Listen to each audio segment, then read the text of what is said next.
E para falar sobre sintomas, prevenção contra a dengue, nós recebemos aqui no estúdio a infectologista Franciele Gastaldi. E para a gente começar, Franciele, quais são os principais sintomas da dengue, já que ele se parece muito com outros sintomas de outras doenças? Boa noite e seja bem-vinda. Obrigada pelo convite de novo. Os sintomas mais comuns, né, que a gente sempre ouve falar é a dor no corpo, que a gente chama de mialgia, a dor de cabeça, que é predominantemente atrás dos olhos, mas isso não é regra, e a febre. Mas também existe alguns outros sintomas que é importante a gente ressaltar. A dengue, muitas das vezes, ela começa a ter alteração cutânea, o paciente começa a coçar bastante, ele fica todo vermelho. Então, muitas das vezes, o paciente acredita que tenha feito alguma reação alérgica, alguma medicação, alguma alimentação, e, na verdade, pode ser da dengue. Dor abdominal, enjoo, a dengue, ela pode dar diarreia, é uma das causas de desidratação durante a dengue, e então pode simular outros quadros, né? Algumas outras viroses, a própria intoxicação alimentar. Então, já existe até alguns casos onde a dengue ela pode simular até mesmo uma gripe, onde o paciente tem dor de garganta. Então, a cada ano que passa, a gente entende que a dengue ela pode dar outros sintomas diferentes, mas esses são os principais. Como a gente viu ali na reportagem, o professor estava explicando que hoje em dia a dengue não dá só no verão. É um mito, então, que é só no verão que aparece o mosquito. É um mito. O que a gente tem é um pico no verão. A maior parte dos casos vamos observar num ambiente úmido e de preferência quente, mas nada impede que você tenha dengue o ano todo. E o caso, quando a pessoa pega a dengue pela segunda vez, já é uma dengue hemorrágica? Não. Ele tem o maior risco de desenvolver a dengue hemorrágica. A partir do momento que você tem dengue uma vez, você vai criar anticorpos. Só que esses anticorpos, eles não são totalmente efetivos ao longo da sua vida. Então, quando você vai pegar a dengue pela segunda vez, eles ficam um anticorpo que não consegue atuar direito. Ele reconhece o vírus, mas não consegue destruir ele totalmente. E nessa tentativa de atuação, ele agride o nosso próprio organismo. Essa agressão criada pelos nossos próprios anticorpos, ele pode aumentar o risco da dengue hemorrágica. Então, você ter a dengue pela segunda, pela terceira vez, a cada vez que você tiver a dengue, esse risco de você ter um quadro mais grave aumenta. Mas não necessariamente você vai ter a dengue hemorrágica. E no caso, a segunda vez ou a terceira vez, os sintomas são os mesmos? Pode variar. Tá? É muito comum, por exemplo, o paciente ele passar bem os primeiros dias e começar todos os sintomas tudo ao mesmo tempo. Porque o que a gente observa é que o paciente ele começa com febre, dor de cabeça e dor no corpo e depois ele tem alteração da pele. Quando é o segundo, o terceiro episódio, muitas das vezes isso se mescla. Então a gente não consegue ver essa cronologia certa. Tem os desmaios também. Os desmaios, ele faz parte dos sintomas ou isso acontece só com algum tipo de pessoa? Isso acontece só com algum tipo de pessoa e é muito sério, a gente tem que ser interpretado com muito cuidado.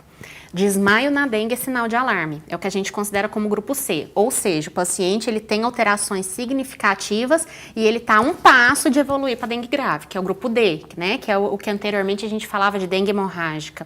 Para você ter um desmaio pela dengue, significa que você está extremamente desidratado.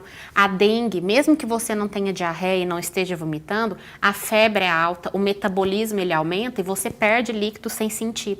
Então, muitas das vezes a desidratação é tão intensa, as alterações no seu organismo são tão intensas que ela promove o desmaio, isso é grave. Então, o paciente que tem dengue, que desmaia, ele não pode ficar em casa. Ele tem que procurar um pronto atendimento porque ele já é considerado um paciente de risco para uma evolução ruim.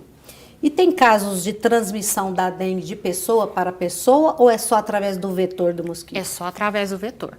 Né? E aí é importante porque a gente geralmente não orienta. O paciente está com dengue, mas o paciente ele tem que usar o repelente. Porque se o paciente durante a dengue ele for picado pelo mosquito e o mosquito picar o resto dos familiares, os familiares vão pegar a dengue. Por isso que muitas das vezes a gente vê a família toda em cadeia fica doente. Não é porque um pegou do outro, é porque um doente foi picado pelo mosquito e acabou que o mosquito difundiu isso para o resto da família.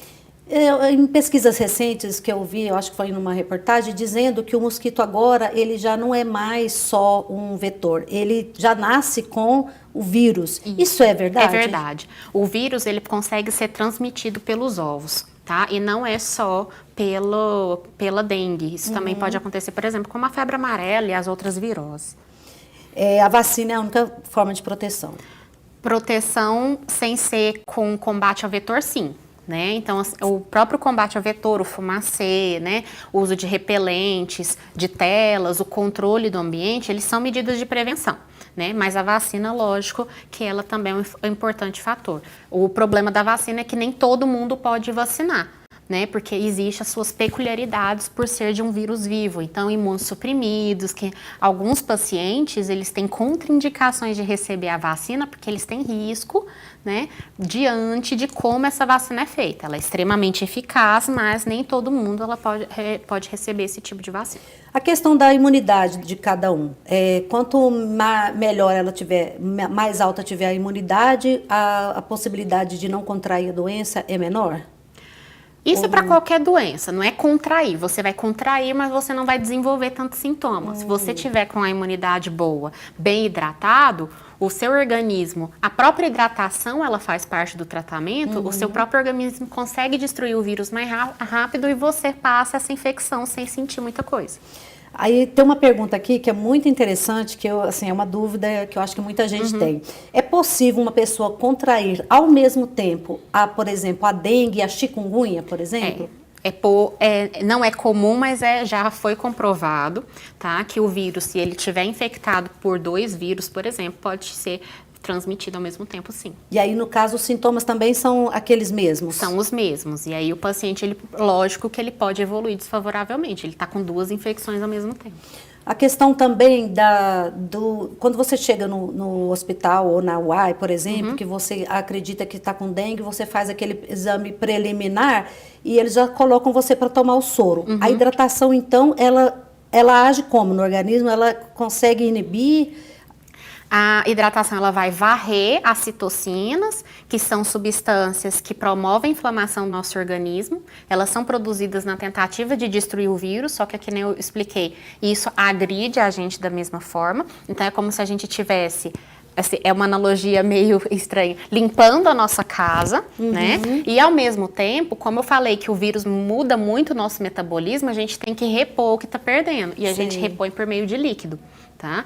É comprovado, a maior parte da dor da dengue, ele é controlada com hidratação e não com remédio.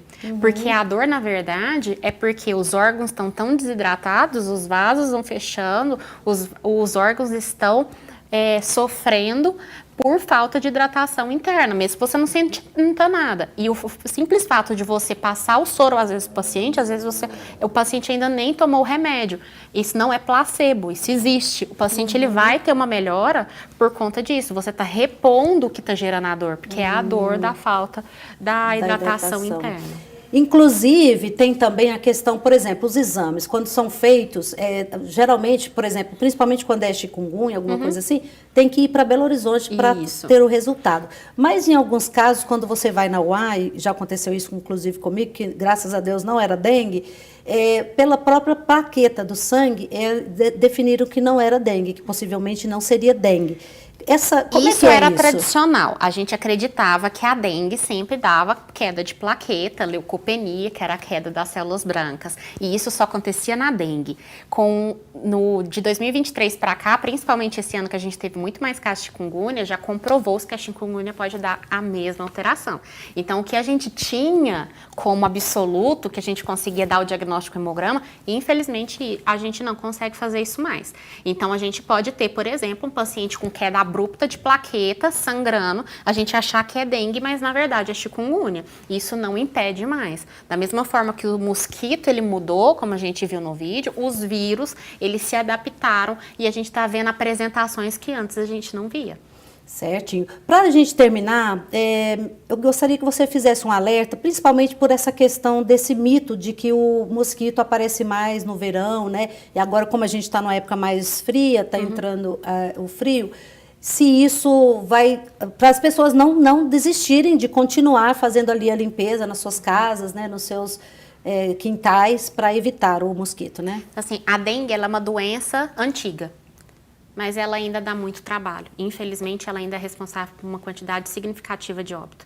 E isso, por si só, tem que motivar a população a tomar conta das suas próprias casas. Não só por si mesmo, mas por seus vizinhos. É uma conscientização coletiva mesmo. Então, eu acho que esse é o recado geral.